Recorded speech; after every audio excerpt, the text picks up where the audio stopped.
Di sana ada satu potensi apa namanya oksigen terbaik kedua Di dunia. dunia. Wah, di Pulau Gili Giliang itu butuh waktu sekitar 40-50 menit lah Nggih. dari Sumeneb kota itu nyebrang.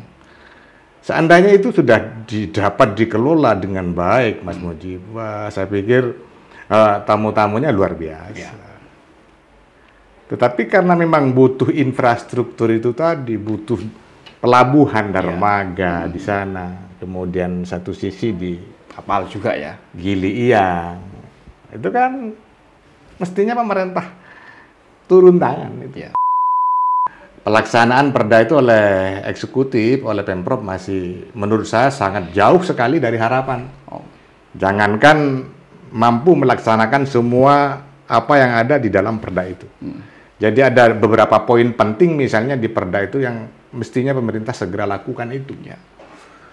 Maksud saya kehadiran Pemprov Jatim, pemerintah kabupaten untuk langsung mengedukasi, memberikan pendampingan kepada masyarakat desa sehingga mereka merasa termotivasi bahwa desa ini sudah layak dibangun menjadi desa wisata.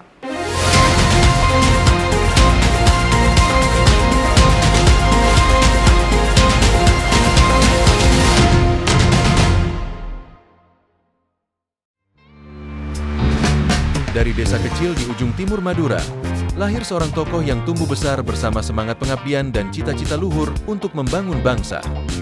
Haji Alyadi, SIP adalah putra daerah dari desa Potoan Laop yang menapaki perjalanan hidupnya dari jalur pendidikan hingga ke panggung politik nasional. Perjalanan pendidikannya dimulai di SDN Potoan Laop II, dilanjutkan ke SMP dan SMA Al-Miftah Panyepen Pamekasan, hingga akhirnya menempuh pendidikan tinggi di Universitas Darul Ulum Jombang, jurusan Ilmu Politik. Dalam dunia organisasi, Haji Alyadi telah menunjukkan dedikasi sejak muda.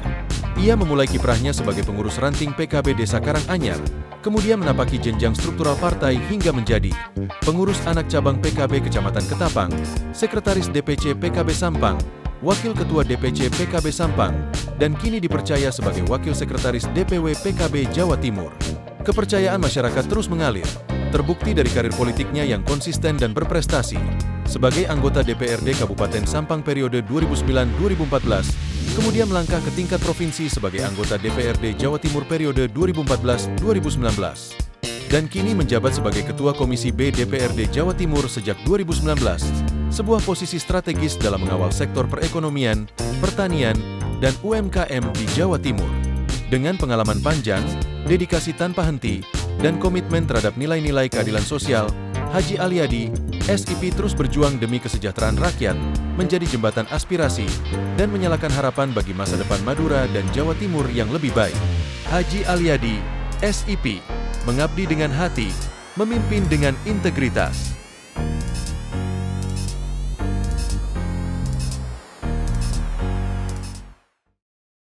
Assalamualaikum warahmatullahi wabarakatuh. Salam sejahtera untuk kita semuanya. Tribuners, bertemu lagi dengan saya Mujib Anwar, jurnalis senior Tribun Network dalam acara podcast DPRD Jawa Timur, Gebrakan Wakil Rakyat. Tribuners, Pulau Madura yang terletak di sebelah timur Laut Jawa Timur memiliki banyak potensi pariwisata yang luar biasa. Mulai dari pantai yang indah hingga budaya yang khas. Selain itu, Madura juga terkenal dengan kerajinan tangan seperti batik, logam, dan anyaman bambu yang menunjukkan keahlian dan kreativitas masyarakat lokal. Madura juga punya wisata religi, ada makam Syekhona Khalil Bangkalan, Batu Ampar, Asta Tinggi, dan beberapa wisata religi lainnya. Namun, berbagai potensi yang luar biasa tersebut belum sepenuhnya tergali dan dikenal oleh masyarakat luas atau para wisatawan, baik wisatawan Nusantara maupun wisatawan mancanegara. Untuk itu, Tribuners, agar potensi pariwisata di Pulau Garam Madura ini makin dikenal dan dikunjungi oleh para wisatawan. Dalam Gebrakan Wakil Rakyat kali ini, kita akan mengangkat tema mengangkat potensi pariwisata di Pulau Madura. Nah, untuk itu sudah bersama kita Bapak Haji Aliyadi Mustafa SIP. Beliau adalah anggota DPRD Provinsi Jawa Timur, sekaligus Wakil Sekretaris DPW PKB Jawa Timur. Pak Aliyadi, beliau akrab disapa oleh masyarakat, adalah politisi senior yang berangkat dari Dapil Jatim 14 yang membawai wilayah Madura Raya dari Bangkalan, Sampang, Pamekasan, dan Sumeneb. Langsung saja kita sapa beliaunya, Pak Aliyadi. Ya, Assalamualaikum. Waalaikumsalam warahmatullahi wabarakatuh. Terima kasih loh Pak. Sama-sama. Kan sibuk ini menyapa konstituen karena beliau ini sudah 3 periode jadi anggota DPRD Jawa Timur. Pak Aliyadi, Madura ini salah satu wilayah kepulauan yang ada di Provinsi Jawa Timur, ya, pulau yang terpisah lah dengan ibu kota Jawa Timur yang di Surabaya. Nah, apa sih Pak potensi pariwisata yang dimiliki di Pulau Madura? Baik, jadi Pulau Madura memang agak beda dengan daerah lain, Mas Mujib. Ya. Tetapi walau demikian, tentu banyak tempat-tempat wisata yang layak dijual kepada masyarakat umum. Tinggal bagaimana kita ini memaksimalkan potensi-potensi yang ada. Nah, karena itu menjadi salah satu PR kita, pemerintah kabupaten dan pemerintah provinsi, untuk terus berkolaborasi sehingga beberapa objek wisata di Pulau Madura khususnya dapat dikembangkan dan berdampak manfaat secara ekonomi terhadap masyarakat di sekitarnya. Sudah dikembangkan tidak Pak? Kalau menurut pencermatan Pak Aliyadi ini, potensi wisata di Pulau Madura yang luar biasa ini. Sebagian sudah dikembangkan, tetapi belum optimal. Ada sebagian yang ditinggal begitu saja. Ya. Cukup banyak sekali sebenarnya, Mas Mujib, tempat-tempat wisata yang layak dikunjungi di Madura ini. Termasuk tadi yang Mas Mujib sebutkan, beberapa tempat-tempat tokoh-tokoh Madura. Wisata religi Kayak Syekhona Khalil. Muhammad Khalil bin Abdul Latif Bangkalan, yang semua kita tahu bahwa beliau adalah salah satu ulama besar, bukan hanya di Pulau Madura, bahkan di Nusantara. Kemudian ada Batu Ampar, ada Asta Pengkih kalau orang Madura bilang. Gitu. Kemudian tempat-tempat lain misalnya pantai, itu banyak sekali. Utamanya di pesisir utara ini, Mas. Pesisir utara ya? Ya, jadi bagus, layak sebenarnya, cuma memang karena kurang dapat dimanfaatkan sebaik-baik. Apa Pak Aliyadi yang jadi kendala utama ya, sehingga pengembangan pariwisata di Madura ini kurang maksimal dibandingkan dengan sejumlah wilayah lain di Jawa Timur? Menurut saya salah satunya yang paling utama adalah peran pemerintah. Oh, peran pemerintah. Baik pemerintah kabupaten maupun provinsi, terutama pemerintah kabupaten di 4 kabupaten ini. Jadi kurang begitu, mohon maaf ya, kurang begitu peduli dengan tempat-tempat yang mestinya menjadi salah satu objek wisata yang mampu menghasilkan pendapatan asli daerah, dan lebih dari itu bisa bermanfaat kepada masyarakat sekitar. Tetapi kalau pemerintahnya sudah tidak begitu peduli, apalagi masyarakatnya.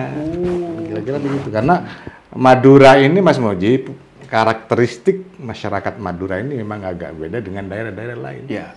Jadi ada beberapa kebiasaan adat istiadat lokal yang harus kita pertahankan, yang tidak boleh berubah dengan apapun. Itu yang harus dijaga kalau di Madura. Nggak segampang di daerah-daerah lain bisa dibuat disulap ini, jadi itu dan macam-macam. Jadi mesti penuh pertimbangan-pertimbangan. Karena di Madura ini kan apa ya, masyarakatnya sangat religius sekali. Ya. Sehingga gampang terjadi gesekan-gesekan hal-hal yang harusnya tidak boleh terjadi. Ya. Itu kan hampir mirip dengan Bali ya. Bali itu kan juga masyarakatnya kan masih mempertahankan tradisi, budaya, bahkan ya agama masyarakat setempat kan, meskipun pariwisatanya berkembang Betul. dengan luar biasa. Ketika coba itu diterapkan tentu dengan permasalahan yang berbeda ya dinamikanya kan. Bagaimana Pak Aliyadi? Ada perbedaan. Kalau Bali saya sepakat. Jadi dengan berbagai budaya, kemudian suku, agama, oke. Tetapi Bali itu ada kelebihan, Mas Mujib. Satu kelebihan, sehingga Bali itu menjadi salah satu tempat yang menonjol di internasional di dunia. Karena apa? Kesiapan dari masyarakat Bali itu sendiri untuk menerima tamu-tamu baik lokal maupun mancanegara. Jadi orang bertamu, orang berkunjung ke Bali itu sudah merasa bebas seperti di rumahnya. Jadi orang Eropa, orang Asia, datang ke sana enak dengan tanda kutip ya, bebas ya, begitu tuh. Madura itu yang tidak bisa. Jadi tidak bisa di sini ini sebebas-bebas orang. Artinya tetap harus tunduk kepada sebuah aturan adat istiadat yang selama ini menjadi salah satu ciri karakter orang Madura. Yang khas ya. Ya itu bedanya. Soal infrastruktur, Pak Aliyadi, apakah juga menjadi salah satu kendala sehingga akses ke lokasi wisata yang cukup banyak ya di Pulau Madura ini tidak begitu maksimal? Betul, salah satunya Bagaimana? itu ya. Salah satu memang infrastruktur. Tidak belum memadai. Jadi satu contoh, kita tahu di Madura ini salah satu pulau di Kabupaten Sumeneb itu namanya Gili Iyang. Di sana ada satu potensi oksigen terbaik kedua Di dunia? dunia. Oksigen terbaik kedua di dunia. Di Itu Pulau Gili Iyang? Gili Iyang itu butuh waktu sekitar 40-50 menit lah dari Sumeneb kota itu nyebrang. Seandainya itu sudah dapat dikelola dengan baik, Mas Mujib, wah, saya pikir tamu-tamunya luar biasa. Tetapi karena memang butuh infrastruktur itu tadi, butuh pelabuhan dermaga di sana, kemudian satu sisi di Kapal juga ya? Gili Iyang, itu kan mestinya pemerintah turun tangan, itu dibangunlah. Tetapi selama ini kan dibiarkan begitu saja. Jadi hanya orang tahu namanya kalau di Gili Iyang itu ada oksigen terbaik dunia, terbaik kedua. Orang mau berkunjung ke sana ya jadinya enggan juga. Kenapa? Karena tidak ditopang oleh sebuah sarana prasarana yang mencukupi. Baik transportnya, transportasinya, kemudian di sana tempat penginapannya, dan seterusnya, dan seterusnya. Itu yang terjadi di Madura. Artinya perlu Pak Aliyadi ya, agar pariwisata di Madura ini berkembang ya pesat dan mendatangkan pendapatan asli daerah yang itu juga penting ya untuk menggerakkan pembangunan di Pulau Madura. Apa ini yang perlu dilakukan? Apakah promosinya ataukah sosialisasi, edukasi kepada masyarakat atau apa? Ya, menurut saya penting Mas Mujib agar Madura ini tidak selalu ketinggalan ya, dalam hal pariwisata misalnya dari daerah-daerah lain. Di Itikad Baik itu sudah saya lakukan dan akan terus saya lakukan. Salah satunya adalah lahirnya peraturan daerah tentang desa wisata. Itu pada saat saya menjadi pimpinan Komisi B itu Mas Mujib. Jadi kita membuat perda desa wisata. Betul. Seperti apa itu, Pak? Jadi pada saat itu kita membuat rancangan peraturan daerah tentang desa wisata. dalam waktu kurang lebih lah 2 tahun, rancangan peraturan daerah itu sudah bisa disahkan menjadi perda. Ya. Sebagaimana kita tahu bahwa perda itu kan menjadi sebuah payung hukum Ya. dan landasan bagi semua pelaku-pelaku wisata, termasuk di Pulau Madura. Itu kan salah satu itikat baik DPRD Provinsi Jawa Timur, memberikan akses kepada masyarakat melalui peraturan daerah itu. Itu perda inisiatif ya? Ya dari DPR. Ya, perda inisiatif Dewan. Ya, makanya sekarang bola itu kan sudah ada di eksekutif, jadi Bu Gubernur sama timnya. Di Pemprov Jawa Timur. Tinggal DPRD memantau, mengawasi apakah perda itu terlaksana dengan baik apa tidak. Itu karena kalau sudah menjadi perda itu otomatis sudah menjadi kewajiban eksekutif untuk melakukan apa yang ada di dalam isi perda itu. Begitu Mas Mujib. Salah satunya yang menyinggung soal desa wisata. Ya. Jadi agak diperkecil sehingga judul raperda itu waktu itu adalah pemberdayaan desa wisata. Nama desa itu disebut dengan tujuan agak memperkecil. Sehingga setiap desa di Jawa Timur ini yang punya potensi untuk bisa dijual, semua punya kesempatan yang sama untuk mengelola desanya menjadi salah satu desa wisata. Dan ini ya, mendatangkan benefit ya bagi masyarakat desa ya. Ruh utamanya itu Mas Mufid. Jadi lahirnya perda memberikan kesempatan kepada siapapun masyarakat desa di Jawa Timur untuk membangun desanya, mempercantik desanya menjadi desa wisata yang pada ujungnya berdampak kepada peningkatan kesejahteraan masyarakat di sekitarnya. Hasil evaluasinya seperti apa Pak Aliyadi setelah perda tersebut diberlakukan? Kan DPRD Jawa Timur ini kan tugasnya kan juga monitoring, ya, kan pengawasan kan seperti itu. Jadi butuh terus didorong ini Mas. Pelaksanaan perda itu oleh eksekutif, oleh Pemprov masih menurut saya sangat jauh sekali dari harapan. Jangankan mampu melaksanakan semua apa yang ada di dalam perda itu. Jadi ada beberapa poin penting misalnya di perda itu yang mestinya pemerintah segera lakukan itu. Ya.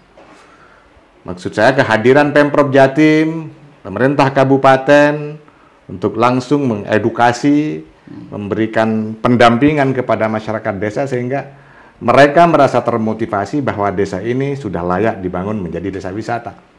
Itu kita bantu infrastrukturnya, modalnya, pemasarannya dan seterusnya. Jadi fasilitas-fasilitas seperti itu sudah ada di dalam perda itu tadi. Cuma Pemprov sampai hari ini masih sangat jauh lah untuk dapat melaksanakan apa yang menjadi amanah dalam perda itu tadi. Ya, Pak Aliyadi, atas perda itu kan beberapa daerah, misalnya di Pulau Madura ini kan sudah beberapa kali menggelar yang namanya Festival Desa Wisata di Madura. Nah, itu kan selalu ramai kan seperti itu. Gimana ini Pak? Apakah related dengan upaya untuk makin mengembangkan pariwisata di Pulau Madura? Ya, jadi harusnya seperti itu. Desa-desa lain juga didorong untuk bisa melaksanakan hal yang sama. Gitu loh Mas. Kan semua punya potensi. Tinggal bagaimana sumber daya manusia yang ada di masing-masing desa itu mampu memformulasikan sebuah objek wisata itu bisa dibuat tempat yang bisa mendatangkan banyak tamu. Gitu. Kalau event-event begitu itu kan hanya sifatnya seremonial ya. Mungkin setahun sekali, bukan tidak penting sih, penting, tetapi bagaimana ada sebuah kemauan dari masyarakat kita, terutama masyarakat Pulau Madura yang punya desa yang cukup bagus dikelola misalnya, untuk bisa menjadi desa wisata. Kan kalau tahun ini misalkan tahun 2025 festival tersebut kan digelar di Sumeneb ya kan seperti itu. Nah, apakah setelah digelarnya festival desa wisata di Madura yang di Sumeneb itu ada semacam follow up bahwa ini loh semacam resta renov untuk pengembangan wisata di Pulau Madura? Atau hanya sebatas festival saja? Salah satu tujuan pemerintah tentu ke arah situ, Mas. Sehingga dengan adanya beberapa festival di Sumeneb dan tempat-tempat lain itu kan bisa memotivasi lah, memotivasi masyarakat Madura untuk ikut ambil bagian dalam rangka membangun wisata di Madura ini. Gitu. Tapi kan tidak cukup hanya memotivasi. Pak Aliyadi, dulu itu kayak misalkan bicara pariwisata di Madura, dulu ada pantai yang cukup terkenal ya, familiar bagi orang di luar Madura. Salah satunya Pantai Camplong. Ya. Tapi sekarang kan malah tidak terdengar kan, Hilang. malah berkebalikan dengan dulu. Apa sih sebenarnya Pak Aliyadi yang terjadi ya? Ada yang lebih bagus dari Camplong, Mas. Sumeneb itu misalnya Lombeng. Lombeng. Ya. Terus apalagi satunya itu. Wah, itu top. Itu tadi. Karena pemerintahnya tidak serius mengelola. Jadi bagaimana kita menunggu partisipasi masyarakat untuk ikut aktif sementara pemerintahnya sudah ya tidak ada kepedulian. Ya. Tuh. Kalau itu dikelola dengan baik, Mas Mujib, seperti Camplong, kemudian apa namanya Lombeng, kemudian apa satunya itu, wah luar biasa, luar biasa. Dulu kan kalau mungkin sebelum era ini ya reformasi, kalau ke Madura itu nanti kita mampir di Pantai Camplong kan gitu kan, bisa istirahat atau menikmati pemandangan laut kan. Tapi makin kesini kalau malah tidak terurus ya, Makin hilang. makin hilang ya. Ya itu makanya harus dimulai oleh pemimpinnya. Siapapun pemimpin daerahnya harus mampu hadir memberikan semangat kepada masyarakat sehingga partisipasi masyarakat itu akan datang. Ini kalau para pemimpinnya sudah abai dengan hal-hal begitu, ya jangan berharap ada sebuah kemauan masyarakat untuk bisa membangun tempat-tempat yang mestinya layak menjadi tempat wisata. Artinya pemimpin yang pro lingkungan dan pro wisata. Ya, jadi pemimpin itu kan harus lengkap, Mas Mujib. Komplit ya Pak? Komplit. Jadi dia harus datang, mendengarkan aspirasi masyarakatnya, dan mampu memberikan yang terbaik buat masyarakatnya. Itu walaupun tipe-tipe pemimpin begitu itu hari ini kayaknya sudah agak sulit, Mas. Jujur. Kebanyakan yang kepentingan sesaat pribadi itu saja. Ya, Pak Aliyadi tadi menyinggung soal potensi wisata religi di Pulau Madura yang juga tidak kalah dengan tempat lain. Ya. Ada makam Syekh Khona Khalil di Bangkalan, ada yang Batu Ampar di Pamekasan, ada yang Asta Tinggi di Sumeneb. Kalau Sampang apa ini Pak? Sampang Trunojoyo. Trunojoyo ya, kan. Itu yang mau diusulkan jadi pahlawan nasional. Lah, ini kan gelombang wisatawan Nusantara. Ini kan biasanya senang ya. Betul. Salah satunya untuk berwisata religi, mengunjungi tempat-tempat yang dianggap punya hubungan spiritual dengan mereka. Sejauh ini gimana Pak? Potensi itu dimaksimalkan betul tidak oleh pemerintah di 4 kabupaten yang ada di Madura? Potensinya luar biasa, Mas, tetapi peran pemerintahnya yang tidak. Jadi tempat-tempat yang ramai dikunjungi oleh masyarakat dari luar Madura misalnya, termasuk di Syekh Khona Muhammad Khalil, itu kita bayangkan setiap harinya berapa puluh bis datang ke sana. Orang luar Madura, Batu Ampar, Asta Tinggi dan seterusnya. Tapi kan ini berjalan secara alamiah. Tanpa ada dipandu oleh pemerintah, tanpa disuruh siapa-siapa, masyarakat datang dengan maunya sendiri, ya dikelola dengan semampu-mampunya sendiri. Itu. Jadi tidak bisa tanpa intervensi dari sebuah kebijakan. Sulit, Mas, untuk mengangkat itu menjadi lebih baik. Atau perlu ada semacam kolaborasi ya Pak Aliyadi yang antara pemerintah kabupaten satu dengan yang lainnya agar ini terkoneksi, apakah wisata religinya atau juga objek wisata alamnya. Itu mutlak diperlukan, Mas, sebenarnya. Kolaborasi, kerjasama, sinergi antara 4 kabupaten di Madura dengan Pemprov Jatim itu satu hal yang wajib sebenarnya. Tetapi kan selama ini sulit mempertemukan itu. Sulit ya? Ya, Faktornya apa, Pak? Ya, Padahal kan untuk kepentingan masyarakat. harusnya begitu. Saya pikir mungkin kalau di Madura dianggap kurang begitu penting lah. Ya. Hal-hal yang berkaitan dengan wisata itu mungkin dianggapnya dianggap tidak terlalu penting, tidak terlalu serius. Padahal itu kan penting juga. Ya. Terus yang penting apa itu, Pak, berarti ya? Yang dianggap penting kira-kira ya. Ada hal-hal lain dah yang lebih dari itu. Ya. Kalau ini, Pak, kesadaran masyarakat lokal sendiri seperti apa sih terhadap wisata di Madura itu? Kan potensinya besar nih. Nah, kesadaran masyarakat lokal sendiri bahwa mereka sebenarnya punya potensi. Tapi kok tidak dimanfaatkan betul ya untuk kesejahteraan mereka. Ya kalau kesadaran masyarakat saya rasa tidak ada masalah ya. Tinggal pemimpinnya mau tidak memulai itu. Ya. Kemudian dengan pendekatan kepada masyarakat. Selama itu tidak bertentangan dengan sebuah adat istiadat Madura lah, etika, lebih-lebih hal-hal yang berkaitan dengan agama, saya pikir tidak ada masalah, Mas, tidak ada masalah.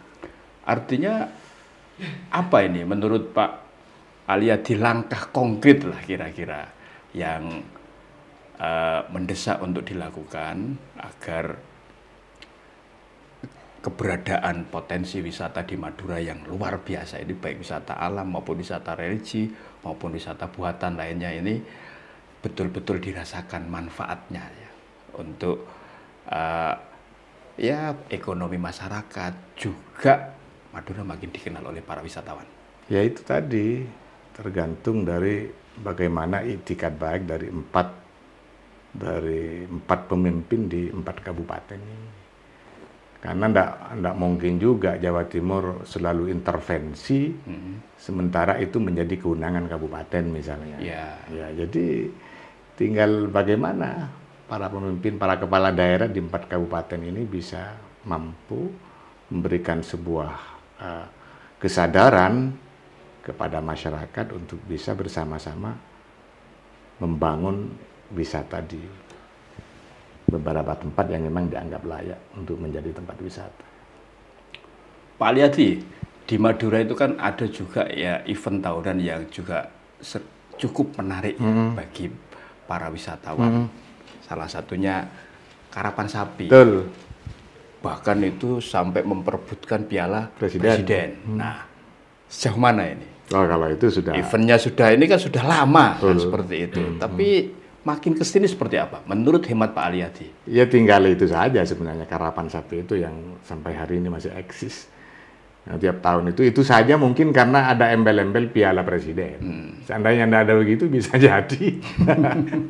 Semakin hari semakin menghilang juga, kan begitu. Pertanyaannya berbanding lurus tidak Pak itu dengan menarik minat wisatawan dan di ujungnya mendatangkan benefit ekonomi bagi masyarakat. Sama Mas, sama. Itu kan salah satu ikon Madura ya, karapan sapi. Salah satu kebanggaan sebuah kebudayaan yang menjadi sebuah budaya yang menjadi kebanggaan masyarakat Madura. Oke. Apalagi ini menjadi momen perebutan piala presiden. Itu semuanya diuntungkan kan, termasuk masyarakat dari sisi ekonominya, kemudian orang-orang berkunjung datang ke Madura. Itu semua menguntungkan. Pak Aliyadi, Madura itu sekarang kan sudah lebih dekat ya dengan Surabaya, terkoneksinya. Kita kalau dari Surabaya ke Madura selaku ibu kota Jawa Timur, Surabaya kan lebih cepat dengan adanya jembatan Suramadu. Nah, itu kan kira-kira sejak 2009 ya. 2009. Nah, kalau sebelumnya kan harus menyeberang ini. Ya, ujung Kamal. Dari ujung ke Kamal yang Bangkalan. Nah, itu berbanding lurus tidak sebenarnya keberadaan jembatan Suramadu itu ketika akses makin cepat kan, dengan makin banyaknya para wisatawan yang datang ke Pulau Madura. Menurut saya tidak terlalu berdampak. Walaupun salah satu tujuan dibangunnya Suramadu itu, salah satu tujuannya adalah bisa meningkatkan pertumbuhan ekonomi Madura. Faktanya sampai hari ini belum ada investor-investor yang berani masuk di Madura. Ya, itu kan. Kok bisa, Pak? Ya itu dia, makanya salah satu tujuan dibangunnya Suramadu itu kan bukan hanya semata-mata lalu lintas orang. Ya. Tetapi bagaimana bisa menumbuhkan ekonomi di Madura menjadi lebih baik. Kemudian pengangguran juga terkurangi. Banyak tempat-tempat usaha datang, investor datang misalnya. Tapi kan sampai hari ini tidak ada itu. Padahal Madura potensi yang dimiliki tidak kalah ya dengan sama wilayah saja, lain. Betul. Tapi tidak datang, tidak ada. Artinya sekali lagi apa ini Pak yang perlu dilakukan oleh semua stakeholder terkait di Madura? Ya itu tadi terobosan kemauan dari beberapa kepala daerahnya itu saja. Mau dipoles bagaimana daerahnya kan bisa saja. Investor datang, mau bangun apa di tempat ini, yang penting bisa dijamin keamanannya sehingga orang nyaman berusaha, kan begitu. Artinya ekosektoral harus dikurangi, Pak. Dikurangi. Ya. Lebih karena faktor ekosektoral. Salah Pak satunya. Melihatnya. Ada salah satunya begitu itu. Pak, ini kan sekarang itu kan di zaman teknologi yang semakin berkembang, ya.